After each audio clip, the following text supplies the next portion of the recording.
प्यारे भाइयों और बहनों, नमस्कार। इस वर्ष बैक टू विलेज 4 के अभियान में आम नागरिकों की भागीदारी अभूतपूर्व रही है। 21 डिपार्टमेंट्स के 54 डिलीवरेबल्स को सैचुरेट करने में हमें सफलता मिली है और 96,000 सेहत गोल्डन कार्ड इशू करके 49,526 परिवारों को स्वास्थ्य सुरक्षा का कवच प्रदान किया गया है।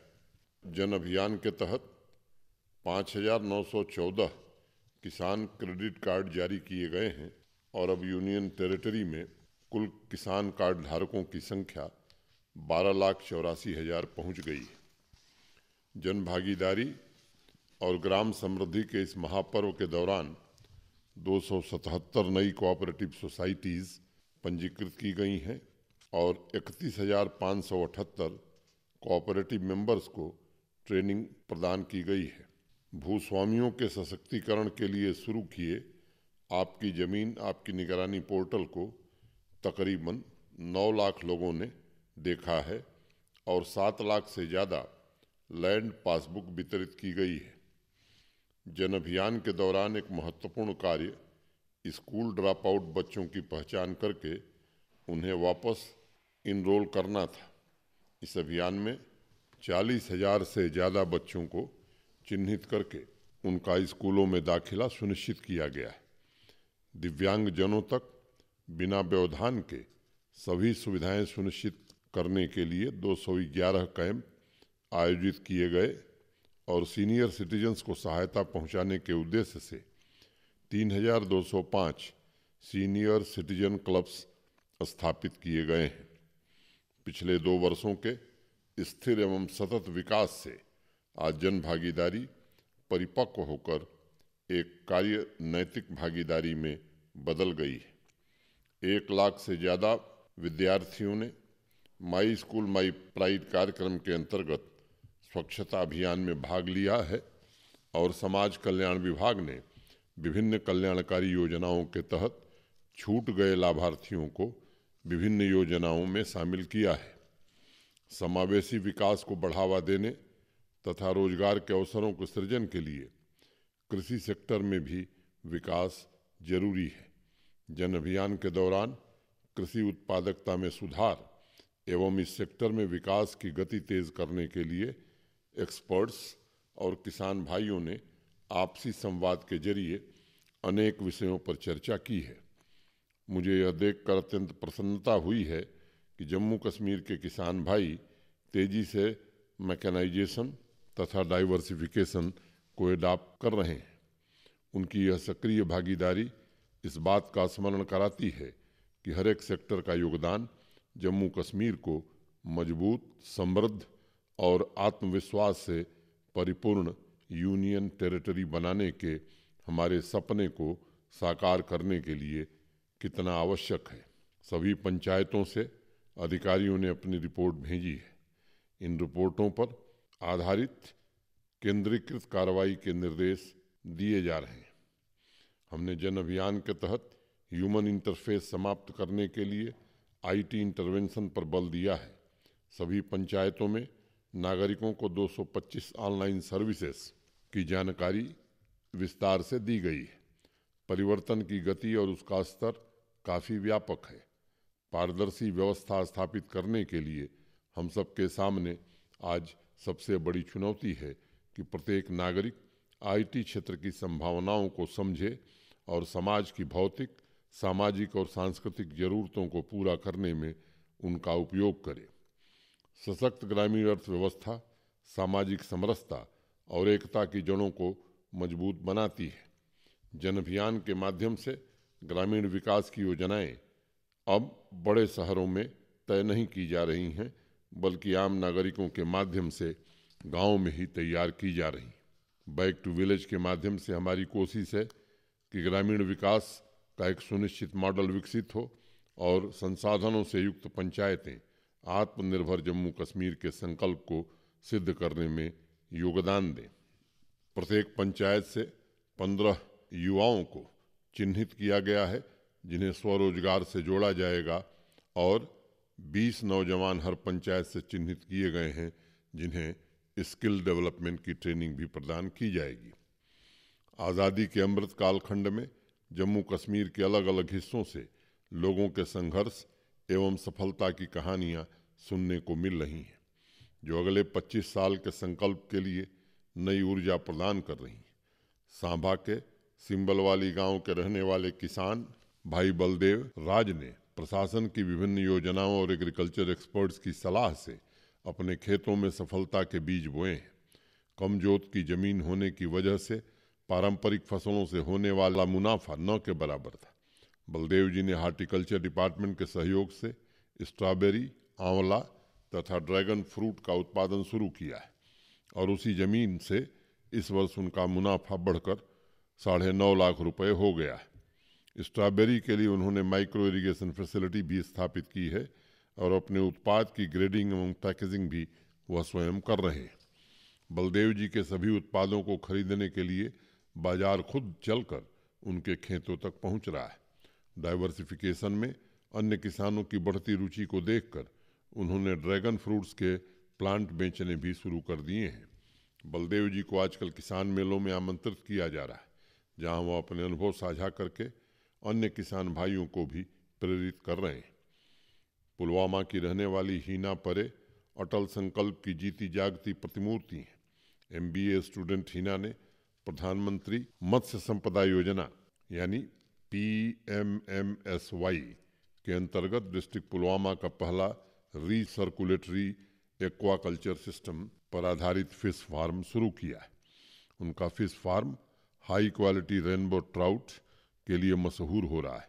आदरणीय प्रधानमंत्री जी ने PMMSY की परिकल्पना ग्रामीण संसाधनों और त्वरित गति से ग्रामीण अर्थव्यवस्था को बढ़ावा देकर ग्रामीण विकास के उद्देश्य के लिए आत्मनिर्भर भारत अभियान के अंतर्गत की थी।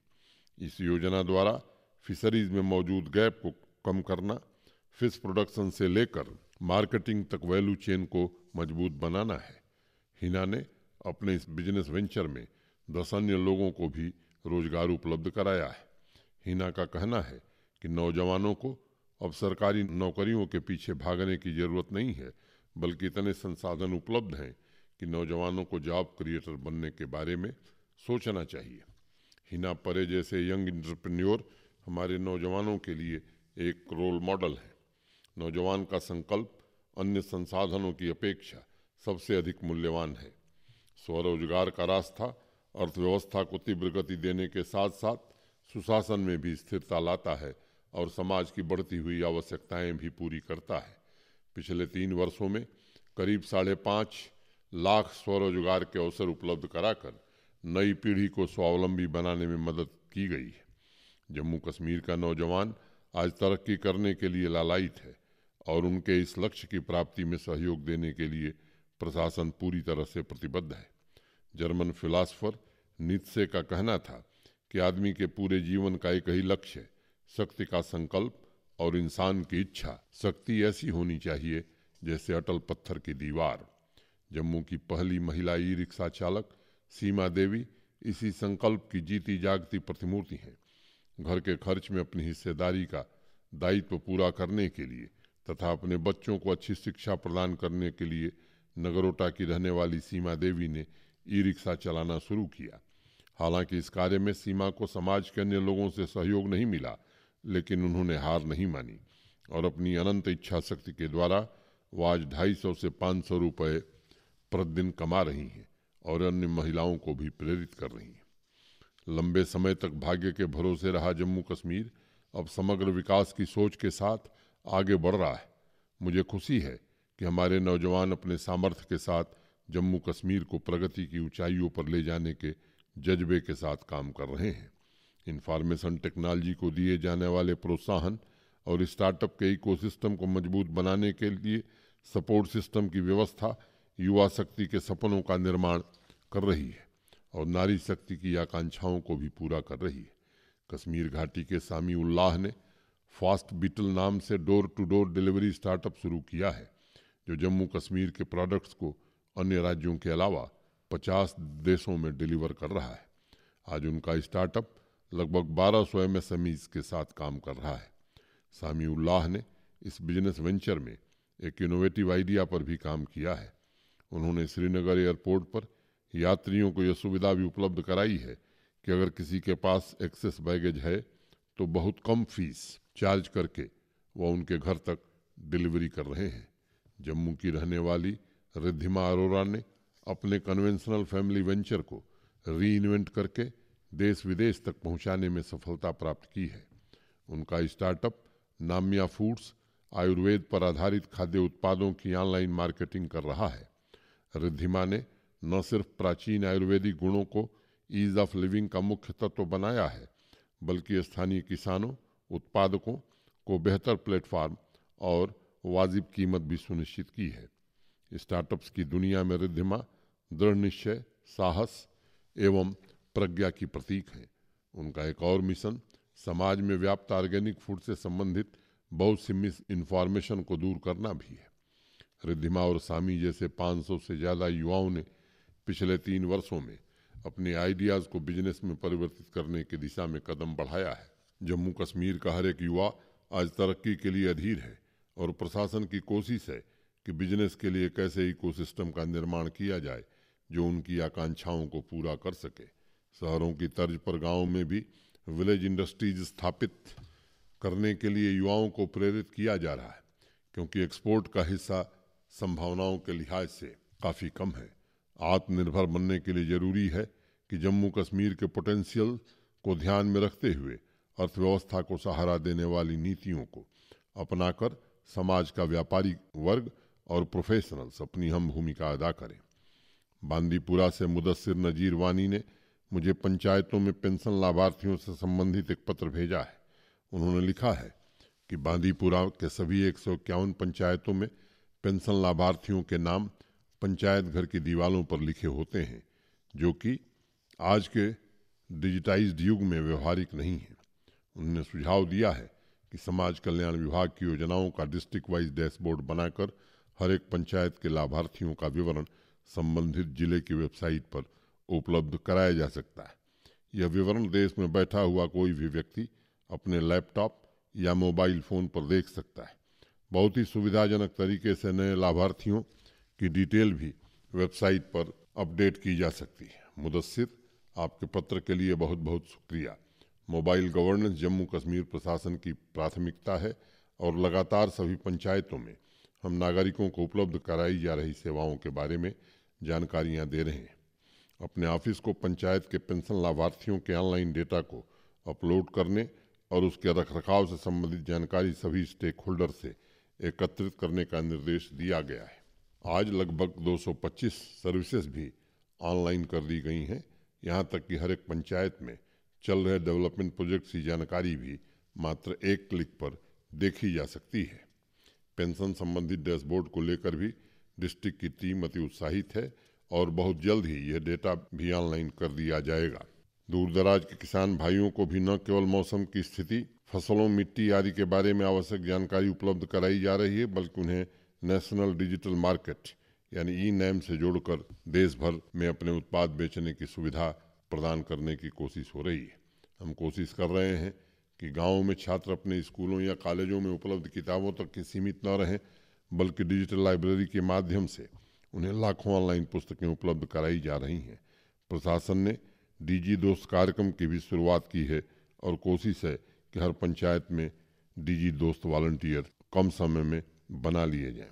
डिजिटल इंडिया की सर्विसेज के माध्यम से आज हम करोड़ों रुपए की बचत कर रहे हैं। मुझे विश्वास है कि भविष्य में यह प्रगति जारी रहेगी।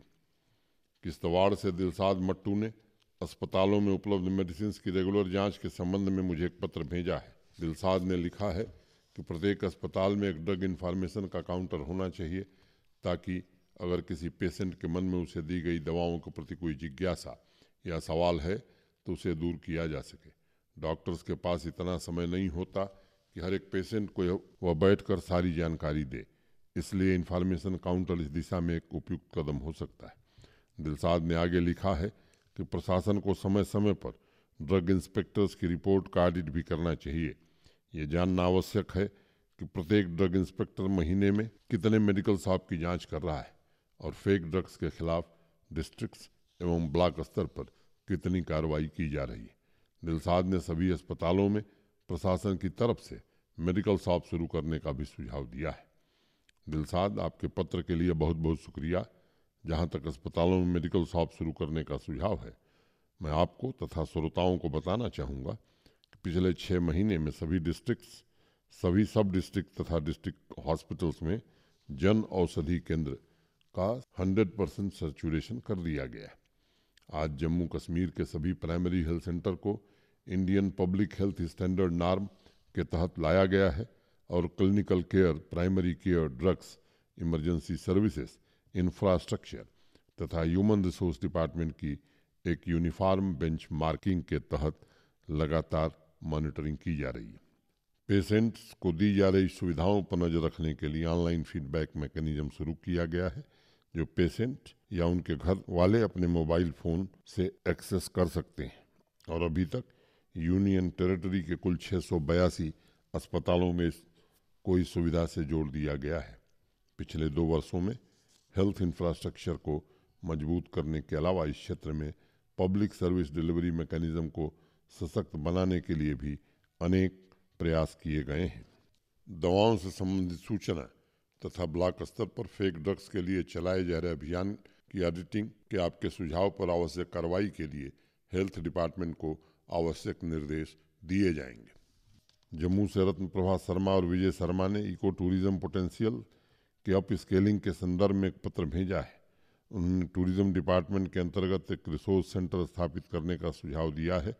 रत्न प्रभा और विजय ने लिखा है कि जिस डेस्टिनेशन को चिन्हित किया जा रहा है उससे संबंधित सारी जानकारी जैसे कनेक्टिविटी, उस डेस्टिनेशन की बुनियादी सुविधाओं का ढांचा तथा उस स्थान से संबंधित सभी जानकारी रेडीमेड उपलब्ध होनी चाहिए ताकि सभी स्टेक होल्डर्स के पास उस डेस्टिनेशन को डेवलप करने का लक्ष्य हो। भविष्य में उसे प्रमोट करने के लिए और कौन सी नीतियां बनानी होंगी, इसका फ्यूचरिस्टिक प्लान भी प्रशासन के पास मौजूद रहे। उन्होंने लिखा है कि ज़्यादातर केसेस में किसी डेस्टिनेशन को चिन्हित करके व्यवस्था को जस का तस छोड़ दिया जाता है, जिसकी वजह से उन खूबसूरत जगहों का प्रमोशन और डेवलपमेंट सही तरीके से नहीं हो पाता। उन्होंने आगे जिक्र किया है कि इको टूरिज्म के प्रमोशन के लिए आवश्यक है कि टूरिज्म डिपार्टमेंट पब्लिक, प्राइवेट तथा कम्युनिटी पार्टनरशिप पर फोकस करे, क्योंकि वर्तमान टूरिज्म की नीतियों में इसका अभाव है। प्रशासन की जिम्मेदारी है कि टूरिज्म की असीम संभावनाओं को साकार करने में इंटरप्रेन्योर्स की मदद ले और प्राइवेट सेक्टर में उपलब्ध मार्केटिंग, ऑपरेशन, ब्रांडिंग जैसी प्रोफेशनल एक्सपर्टीज का फायदा उठावें। रत्न प्रभा और विजय शर्मा को मैं उनके सुझावों के लिए बहुत बहुत साधुवाद देता हूँ। मैं आपके सुझावों से पूर्णतया इत्तेफाक रखता हूँ और आने वाले समय की चुनौतियों के परिप्रेक्ष्य में प्रत्येक डेस्टिनेशन को हमारी विरासत के अमूल्य अंग के रूप में देखने की जरूरत है। क्लाइमेट चेंज की चुनौतियों से निपटने के लिए जिस इको टूरिज्म की तरफ विश्व के सभी देश बढ़ रहे हैं, उस परिस्थिति में पब्लिक प्राइवेट पार्टनरशिप एवं कम्युनिटी पार्टनरशिप इस तरह के डेस्टिनेशन के विकास, उसकी सुरक्षा, संरक्षण और प्रमोशन में महत्वपूर्ण भूमिका निभा सकते हैं। माननीय प्रधानमंत्री जी के मार्गदर्शन में टूरिस्ट स्पॉट्स तथा अमूल्य विरासतों के संरक्षण के लिए इस तरह की भागीदारी पर विशेष बल दिया जा रहा है ताकि प्रोफेशनल सर्विसेज और एक्सपर्ट्स के माध्यम से इस सेक्टर में मौजूद संभावनाओं को साकार किया जा सके। जम्मू कश्मीर में टूरिज्म सेक्टर जिस प्रकार नए और ऐतिहासिक रिकॉर्ड कायम कर रहा है, उसमें यह और भी आवश्यक है कि प्राइवेट कंपनीज तथा कम्युनिटी की भागीदारी भी सुनिश्चित हो। इस वर्ष कश्मीर तथा जम्मू डिवीज़न में लगभग 210 ऐसे डेस्टिनेशन आइडेंटिफाई किए गए हैं जहां टूरिज्म की अपार संभावनाएं हैं। इन सभी डेस्टिनेशंस के इंटीग्रेटेड डेवलपमेंट को एक्सप्लोर करने के लिए मैं टूरिज्म डिपार्टमेंट को जरूरी निर्देश अवश्य दूंगा। जहां तक कम्युनिटी पार्टनरशिप का सवाल है, जम्मू कश्मीर प्रशासन ने 20,000 ऐसी टूरिज्म एक्टिविटीज़ को आइडेंटिफाई किया है जिन्हें विलेज कोऑपरेटिव के माध्यम से शुरू किया जाएगा और वर्तमान में 2,000 होम स्टे को आइडेंटिफाई करके लोकल कम्युनिटी की मदद से उन्हें ऑपरेशनल किया जाएगा। बड़े टूरिस्ट डेस्टिनेशन में प्राइवेट भागीदारी सुनिश्चित हो, इसके लिए मैं टूरिज्म डिपार्टमेंट के अधिकारियों को एक विजन डॉक्यूमेंट तैयार करने और निश्चित समय सीमा के भीतर उचित कार्रवाई करने का निर्देश दूंगा। कोरोना महामारी से उबर रहे विश्व में आज सस्टेनेबल टूरिज्म को डेवलप करने पर खास जोर दिया जा रहा है और विशेषकर स्थानीय समुदायों, महिला उद्यमियों के आर्थिक विकास के लिए नई संभावनाओं को भी तलाशा जा रहा है। जम्मू कश्मीर में होम स्टे ने हाशिए पर रहे अनेक परिवारों तथा महिला उद्यमियों को आय के सृजन के अवसर उपलब्ध कराए हैं। जम्मू कश्मीर प्रशासन का प्रयास है कि इस सेक्टर में स्थानीय हैंडीक्राफ्ट की हिस्सेदारी को भी बढ़ाया जाए और लगभग सभी टूरिस्ट डेस्टिनेशन पर वोकल फॉर लोकल के कॉन्सेप्ट को बढ़ावा दिया जाए, जिसमें सेल्फ हेल्प ग्रुप की महिलाओं की भी अहम हिस्सेदारी हो। मुझे विश्वास है कि आने वाले वर्षों में टूरिज्म सेक्टर में महिलाओं की भूमिका अत्यंत महत्वपूर्ण साबित होगी। प्यारे भाइयों और बहनों, विकास की यात्रा में प्रत्येक व्यक्ति की अपनी भूमिका और महत्ता है।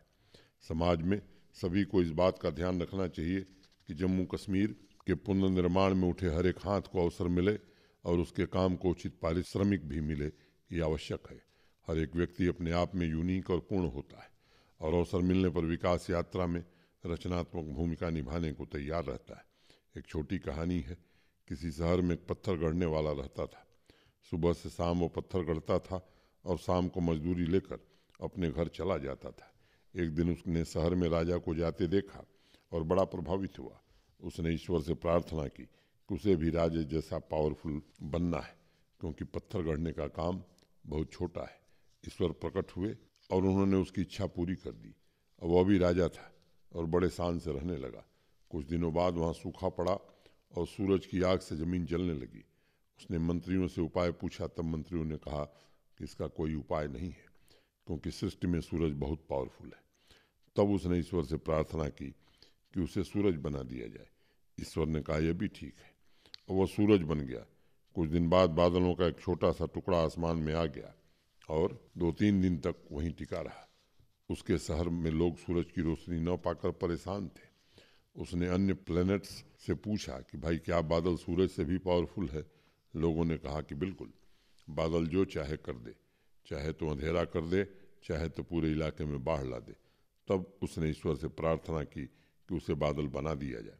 ईश्वर ने कहा तुम्हारी जैसी इच्छा। अब वह बादल बनकर आसमान में उड़ने लगा। जब मानसून का सीजन आया तब खूब बारिश हुई। गांव के गांव बह गए, लेकिन एक पत्थर बिल्कुल अडिग था। कई बादलों ने मिलकर उस पर तेज वर्षा की, लेकिन वह टस से मस नहीं हुआ। उसने अन्य बादलों से पूछा कि क्या पत्थर हमसे ज़्यादा पावरफुल है? बादलों ने कहा बिल्कुल, हम कितना भी बरसें पत्थर बिल्कुल भी नहीं हिलते। अब उसने ईश्वर से प्रार्थना की कि उसे पत्थर बना दिया जाए। ईश्वर ने कहा जैसी तुम्हारी इच्छा। अब वह पत्थर बनकर अपने शहर के बाहर पड़ा था। कुछ दिन बाद एक दूसरा पत्थर तराशने वाला आया और उसने छेनी हथौड़े से उस पत्थर को काट कर एक मूर्ति बना दी। वह सोच में पड़ गया। उसने सहमते हुए अन्य पत्थरों से पूछा कि क्या पत्थर से भी ज़्यादा कोई पावरफुल है? पत्थरों ने कहा कि हम तो कुछ भी नहीं है, हमारा अस्तित्व तो पत्थर गढ़ने वाले पर टिका है। अब उसने फिर ईश्वर को याद किया और उसे प्रार्थना की कि उसे पत्थर गढ़ने वाला बना दिया जाए। ईश्वर ने कहा कि जैसी तुम्हारी इच्छा। अब वो वापस पत्थर तराशने वाला बन गया। जो हम हैं वो अपने आप में सृष्टि की सबसे बड़ी देन है। हर व्यक्ति किसी न किसी रूप में समाज निर्माण में अपना योगदान कर रहा है। समर्पण के साथ उस नियत कर्म का निर्वहन ही हम सबकी जिम्मेदारी है। पुलवामा से साइमा जरगर ने मिड डे मील के संबंध में मुझे एक पत्र भेजा है। साइमा ने लिखा है कि सभी स्कूलों में मिड डे मील तैयार करने की जिम्मेदारी पास के आंगनबाड़ी सेंटर्स को दे दी जानी चाहिए, ताकि कैंपस के टीचिंग लर्निंग प्रोसेस में किसी तरह का व्यवधान न हो। साइमा का कहना है कि आंगनबाड़ी सेंटर्स कैलेंडर के हिसाब से न्यूट्रिशियस मील तैयार कर सकेंगे और ये सुनिश्चित करेंगे कि पूरे सेशन के दौरान उसमें किसी प्रकार की बाधा न उत्पन्न हो। साइमा, आपके पत्र के लिए बहुत बहुत शुक्रिया। आपको स्मरण होगा पिछले वर्ष माननीय प्रधानमंत्री जी के निर्देश पर मिड डे मील योजना के बेहतर कार्यान्वयन के लिए इसे पीएम पोषण स्कीम नाम दिया गया था। इस स्कीम में बच्चों के लिए मील तैयार करते वक्त लोकल उत्पादों के प्रयोग पर बल दिया गया है और सभी स्कूलों में पोषाहार के नए मेन्यू की शुरुआत की गई है। सरकार बच्चों को प्रकृति और बागवानी के साथ प्रत्यक्ष अनुभव देने के लिए स्कूलों में स्कूल पोषण उद्यानों के विकास को भी बढ़ावा दे रही है। इन बगीचों की फसल का उपयोग दोपहर का भोजन तैयार करने में हो, इसका इंतजाम किया जा रहा है। अगले 5 वर्ष तक केंद्र तथा राज्य सरकारें मिलकर लगभग 1,30,000 करोड़ रुपए इस योजना पर खर्च करेंगे और न्यूट्रिशन की जांच तथा योजना के प्रभावी इम्प्लीमेंटेशन के लिए समय समय पर इसका सोशल ऑडिट भी किया जाएगा। मेरे ऑफिस ने इस संबंध में स्कूल डिपार्टमेंट के उच्च अधिकारियों से बातचीत की है। उनका मानना है वर्तमान में सभी स्कूली बच्चों के लिए न्यूट्रिशियस मील तैयार करने के लिए बेटर इक्विप्ड हैं और हाल ही में इस योजना के बेहतर संचालन के लिए बजट भी आवंटित किया गया है। केंद्र सरकार के दिशा निर्देश के तहत स्कूल एजुकेशन डिपार्टमेंट भविष्य में लोकल उत्पादों के लिए फार्मर प्रोड्यूसर ऑर्गेनाइजेशन तथा सेल्फ हेल्प ग्रुप की भागीदारी को भी प्रोत्साहित करेगा। कठुआ से हरजोत सिंह ने कश्मीर माइग्रेंट पोर्टल के संबंध में एक पत्र भेजा है। उन्होंने लिखा है पब्लिक सर्विस गारंटी एक्ट के तहत सभी वास्तविक शिकायतों को एक निश्चित समय सीमा के भीतर एड्रेस करने का प्रावधान किया गया है, लेकिन अनेक केसेस में फील्ड वेरिफिकेशन ही समय पर पूरे नहीं किए जा रहे। शिकायतों के निस्तारण में हो रही देरी की वजह से प्रशासन की इस प्रशंसनीय पहल को क्षति पहुंच रही है। उन्होंने सुझाव दिया है कि संबंधित डिप्टी कमिश्नर फील्ड अधिकारियों के इस अभियान की रिपोर्ट हर 15 दिन में तलब करें ताकि सभी शिकायतों पर उचित कार्रवाई की जा सके। हरजोत जी, आपके पत्र के लिए बहुत बहुत धन्यवाद। इस विषय पर उचित कार्रवाई के लिए निर्देश जारी किए जाएंगे। प्यारे भाइयों और बहनों, आज़ादी के 75 वर्ष में हमारे राष्ट्र ने काफ़ी कुछ हासिल किया है, लेकिन इसके बावजूद अभी भी समाज में अनेक चुनौतियाँ हैं। इनमें से ज़्यादातर चुनौतियों का समाधान कम्युनिटी ड्रिवन डेवलपमेंट है। हर छोटी से छोटी समस्या के लिए प्रशासन का इंतज़ार करने की बजाय संगठित होकर पंचायत प्रतिनिधि और आवाम के सभी वर्ग आगे आवें और अपनी सामूहिक शक्ति का इस्तेमाल करें। मैं आप सभी को भरोसा देना चाहता हूं कि सुदृढ़ समाज के निर्माण में जिन संसाधनों की आवश्यकता होगी उसे प्रशासन अवश्य पूरा करेगा। नागरिकों के संगठनात्मक प्रयास पूरे जम्मू कश्मीर में विकासशील व्यवस्था स्थापित करेंगे, इसका मुझे पूरा भरोसा है। धन्यवाद। नमस्कार।